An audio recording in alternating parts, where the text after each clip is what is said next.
മലപ്പുറം നിലമ്പൂരിൽ കാട്ടാന വീടിന്റെ മതിൽ തകർത്തു. പുത്തൻ വീട്ടിൽ സാബുവിന്റെ വീടിന്റെ മതിലാണ് തകർത്തത്. പുലർച്ചെ 4:30ഓടെയാണ് സംഭവം. ആന മതിൽ പൊളിക്കുന്ന ശബ്ദം കേട്ടെങ്കിലും വീട്ടുകാർ പുറത്തിറങ്ങിയില്ല. വനദ്യൂത കർമ്മസേനയും എത്തി കാട്ടാനയെ സമീപത്തെ വനമേഖലയിലേക്ക് കയറ്റിവിട്ടിരുന്നെങ്കിലും പുലർച്ചെ എത്തിയാണ് മതിലുകൾ തകർത്തതെന്ന് Akampadam deputy ranger VK Muhsin പറഞ്ഞു. വന്യമൃഗ വിഷയത്തിൽ MP MLA ഉൾപ്പെടെ ഇടപെടണമെന്ന് നാട്ടുകാരും ആവശ്യപ്പെട്ടു.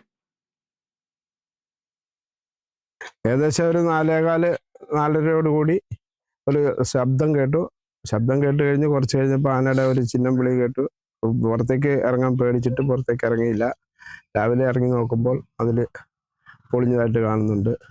പിന്നെ ഇവിടെ പന്നിയുടെ ശല്യം കൂടുതലാണ്. അതുപോലെ 4:30-5 മണിയാകുമ്പം പള്ളിയിൽ പോകുന്ന ആൾക്കാർ ഒരുപാട് പേര് പോകുന്നുണ്ട്. അപ്പോൾ അവരുടെയൊക്കെ ജീവന് ഭീഷണിയാവും. ഒരുപാട് ടാപ്പിംഗുകാർ ഇതിലെ പോകുന്നവരാണ്.